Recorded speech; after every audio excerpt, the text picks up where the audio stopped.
अक्सर मेरे पास स्टूडेंट्स आते हैं जो कहते हैं मैम हमने 80% पेपर अटेम्प्ट किया पर हम फिर भी पास नहीं हुए। या फिर ऐसे स्टूडेंट्स आते हैं जो कहते हैं कि मैम हम बहुत ट्राई कर रहे हैं बट हम पूरा पेपर अटेम्प्ट ही नहीं कर पाते, हम हार्डली 80-90% अटेम्प्ट कर पाते हैं। So for both of these students the solution is in this video. How can you attempt full paper in 3 hours and get exemption, वो हम डिस्कस करने वाले हैं in this video. If you are new to this channel, please subscribe to this channel, like this video, it would really help us. And let's start off. पहली बात, आपने क्यों attempt करना है 100% पेपर? क्या प्रॉब्लम है? हम 80% पढ़ के जाएंगे, 70% अटेम्प्ट करेंगे तो 40% तो मार्क्स आ ही जाएंगे। 40 ही तो चाहिए पास होने के लिए। एक दो पेपर जिसमें हम 60 स्कोर करना चाहते हैं उसमें maybe we will attempt 90% paper, हो जाएगा ना? नहीं। Even if you attempt a 5 mark question very nicely, chances are आपको 5 में से 5 नहीं मिलेंगे। स्पेशली थ्योरी में तो आपको पूरे मार्क तभी मिलते हैं जब आप 100% एक्यूरेट होते हो, सेक्शंस बराबर लिखे होते हैं, कीवर्ड्स बराबर लिखे होते हैं। प्रैक्टिकल क्वेश्चन के अंदर भी if every single step is perfect then you get full marks. ठीक है, तो फुल मार्क्स मिलना बहुत रेयर है। कई बार कुछ टेक्निकल एरर्स हो जाती हैं, स्केलिंग प्रॉब्लम हो जाती है, कई बार आप कुछ क्वेश्चन में मिस आउट कर सकते हो, कुछ छोटी मोटी मिस्टेक्स तो ह्यूमनली होती ही हैं। सो 100% मार्क्स हर क्वेश्चन में स्कोर करना थोड़ा मुश्किल है। दैट इज वाई अगर आपने 70% पेपर भी अटेम्प्ट किया है, चांसेस है कि 20-30 मार्क्स तो आपके ऐसे ही चले जाने हैं। तो ऐसे केस में मुश्किल से आपके 30-40 मार्क्स आएंगे। तो 100% पेपर अटेम्प्ट करोगे तो वो 30 मार्क्स अगर इधर उधर चले भी गए, then also you will score 60 और 70। ठीक है, अब 100% पेपर अटेम्प्ट करें तो करें कैसे? Here are some practical tips. First of all, increase your writing speed. आप दिन में जब भी कोई क्वेश्चन सॉल्व करते हैं, प्लीज फास्ट लिखिए। इतनी फास्ट लिखिए जैसे आपके पीछे कोई डंडा लेके खड़ा हो कि जल्दी जल्दी लिख वरना टाइम अप हो रहा है, राइट?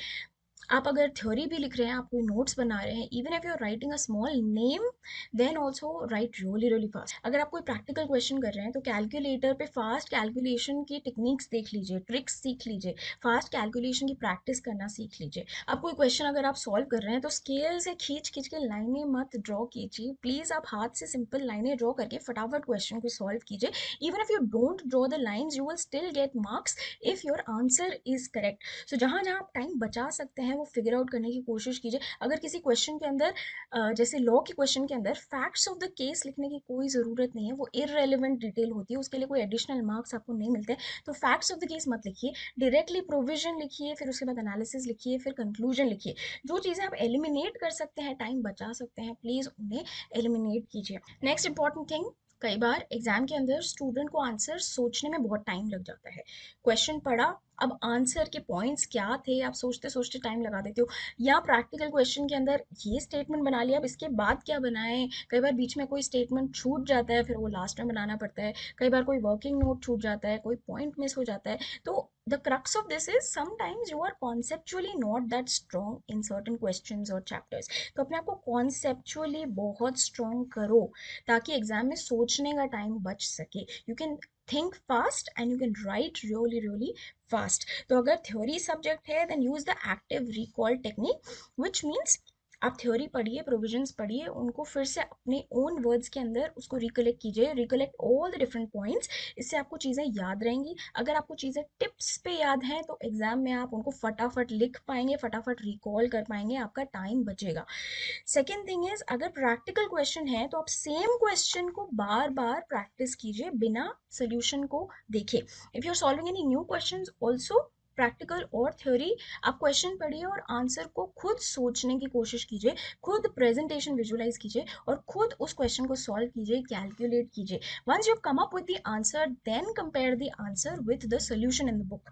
आप डायरेक्टली आंसर को देखिए मत। अगर आप आंसर को डायरेक्टली देख के पढ़ लेंगे, that is not your practice. You have to do your own mental practice. Mental muscle को ज़्यादा से ज़्यादा एक्सरसाइज करो। ये फास्ट चलेगा तभी एग्जाम में आप जल्दी जल्दी सोच पाओगे, जल्दी जल्दी लिख पाओगे, जल्दी क्वेश्चन सॉल्व कर पाओगे। Make your self conceptually strong. Third important thing, कई बार एग्जाम के अंदर क्वेश्चन इतना बड़ा होता है कि उसे देख के हम डर जाते हैं, उसे पढ़ते हैं तो कई डिटेल्स हम मिस आउट कर जाते हैं, या पढ़ने में ही बहुत टाइम लग जाता है, सोचने में टाइम लग जाता है, and we don't come up with the solution that fast. कुछ चीज़ें मिस हो जाती हैं तो हमें वापस क्वेश्चन पढ़ना पड़ता है, उसमें टाइम चला जाता है। So the important thing is you have to learn to read the questions fast. So how will you do that? Simple है, प्रैक्टिस करो। The more big question you will see, आपका पैनिक और आपका डर धीरे धीरे खत्म हो जाएगा। आपको रियलाइज होगा कि क्वेश्चन साइज में मे बी बड़ा दिख रहा है, बट एक्चुअली है छोटा सा, पढ़ने में ईजी है। ज़्यादा पढ़ेंगे तो आपको ज़्यादा पढ़ने की प्रैक्टिस होगी। सेकेंड थिंग इज, आप जब कोई क्वेश्चन देखें तो आप क्वेश्चन के सीधा नीचे वाले पार्ट पे चले जाइए, बॉटम मोस्ट पार्ट पे, and just check the requirement of the question. उससे आपको पता चल जाएगा ये क्वेश्चन कौन से चैप्टर में से है और वो आपसे क्या रिक्वायरमेंट चाहता है। आपको टोटल इनकम कैलकुलेट करनी है, या कैश फ्लो स्टेटमेंट बनानी है, या ये नेगोशिएबल इंस्ट्रूमेंट का ये वाला पर्टिकुलर चीज़ पूछ रहा है, एक्सेट्रा। यूजुअली क्वेश्चन के एंड में लिखा होता है। एक बार आपको आइडेंटिफाई हो गया ये आपका कौन से चैप्टर का क्वेश्चन है, accordingly then you start scanning through the question, reading the important details जो भी होंगी उनको अंडरलाइन करते जाइए साइमल्टेनियसली। अगर वहीं पे आपका कुछ छोटा मोटा कैलकुलेशन करना है, आप वहाँ पे साइड में पेंसिल से कैलकुलेशन करते चलिए साथ में, या कोई फॉर्मूला या कोई सेक्शन आपको नोट डाउन करना है वहीं साइड में लिखते चलिए। अगर आप विजुअलाइज कर रहे हो उस क्वेश्चन को तो आपको पता चल जाएगा ये first part of the question है, इसका ये स्टेटमेंट बनेगा, तो वहाँ नंबर 1 लगा के हल्का सा साइड में लिख दीजिए, this is statement number 1। Second paragraph में आपको रियलाइज हो रहा है अच्छा ये सेकंड स्टेटमेंट बनेगा, just make a small side note in the question itself about it.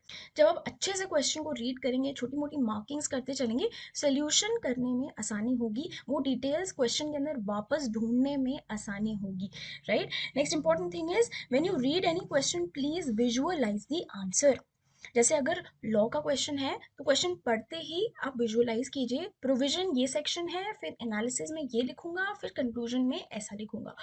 If it is a costing का क्वेश्चन तो विजुअलाइज कर लीजिएगा, हाँ पहले ये स्टेटमेंट बनाऊंगा, इस स्टेटमेंट से जो सोल्यूशन आएगा वो इस स्टेटमेंट में डालूंगा, फिर ये सोल्यूशन बनाऊंगा, etcetera. Visualise the answer before starting to write the answer. अगर आप सीधा आंसर लिखना शुरू कर देंगे बाद में आपको लगेगा अच्छा ये मिस कर दिया यार, तो इसलिए पहले से विजुअलाइज कर दीजिए, लिखने में स्पीड फास्ट हो जाएगी। Next important tip is specially for practical papers, यानी कि अकाउंट्स हो गया, या फिर आपका एसएफएम हो गया, या फिर आपका कॉस्टिंग हो गया, वो सारे पेपर्स जिसमें more of calculation is required, those practical papers, उसमें please do attempt theory question. Generally ऐसे पेपर्स में 10 से 16 marks, 10 to 16 marks are allocated for theory. Usually बच्चे वो थ्योरी को छोड़ के जाते हैं, सिर्फ प्रैक्टिकल ही प्रिपेयर करके जाते हैं, सोचते हैं प्रैक्टिकल सारे क्वेश्चन अटेम्प्ट कर लेंगे 3 घंटे में, बट यूजुअली प्रैक्टिकल अटेम्प्ट करने में ज़्यादा टाइम लगता है, क्वेश्चन ज़्यादा बड़े होते हैं, आपको हर चीज़ का ध्यान रखना पड़ता है। Versus if you know the theory, theory का आप 15 मिनट का क्वेश्चन 5 मिनट में कंप्लीट कर सकते हैं, if you just remember the main points. Theory में आपका टाइम बचता है, you will use that time in the practical questions, speed बढ़ जाएगी, आप 100% पेपर अटेम्प्ट कर पाएंगे। सो थ्योरी को इंपॉर्टेंस दो, छोड़ के मत जाओ। Next very important tip is कि 3 घंटे के पेपर से पहले जो 15 मिनट मिलते हैं उन्हें प्रॉपरली यूटिलाइज करो। 15 मिनट में आपको 2-3 क्वेश्चन पढ़ने की जरूरत नहीं है, just read one question and solve it. Pencil लेके साइड में सॉल्व करना शुरू कर दो। 15 मिनट में अगर आपका पूरा क्वेश्चन सॉल्व है तो जैसे ही बेल बजेगी you can quickly start writing the answer in the paper. आपके वहां पे 10-15 मिनट बच जाएंगे। Those 10-15 minutes can be utilise in the next 3-4 questions, आपका टाइम बच जाएगा, आप ज़्यादा पेपर अटेम्प्ट कर पाएंगे, right. Next thing is paper pattern को समझो और स्ट्रैटेजी बनाओ, ठीक है। लास्ट 5 to 10 अटेम्प्ट्स के पेपर्स देख लो, आइडेंटिफाई करो कौन सा चैप्टर कितनी वेटेज का है, आइडेंटिफाई करो कि कौन से क्वेश्चन में कौन सा चैप्टर आता है, ठीक है। अगर आपको पता होगा कौन से क्वेश्चन में कौन सा चैप्टर आता है तो आप पहले से स्ट्रैटेजी बना के जाना, that if these two are coming in optional तो मैं ये वाला करूंगा और ये नहीं करूंगा। पहले क्योंकि मुझे चैप्टर 7 आता है इसलिए मैं चैप्टर 7 वाला क्वेश्चन पहले अटेम्प्ट कर लूंगा, वो अच्छे से मैं लिख पाऊंगा, right. So you should have that strategy in place, उसके लिए पेपर पैटर्न समझना बहुत जरूरी है, it will give you benefit. Next important tip है कि 3 घंटे में मॉक्स लिखो। 3 घंटा एग्जाम लाइक सिचुएशन में बैठ के अगर आप पेपर लिखोगे you will have that practice, 3 घंटे में पेपर कंप्लीट कर भी पा रहे हो या नहीं, स्पीड बढ़ेगी, एंड यू विल रियलाइज आपकी मिस्टेक्स क्या है, जो भी मिस्टेक्स हो उन्हें देन इम्प्रोवाइज करना। So just practise writing mocks. इन सारी टिप्स को फॉलो करेंगे तो definitely you will be able to attempt 100% paper in 3 hours. Now specifically for law, what should you do to get 60 plus marks? Watch this next video, I'm putting this on the screen. This will really help you get 60 plus in law. I'll see you again soon. Bye.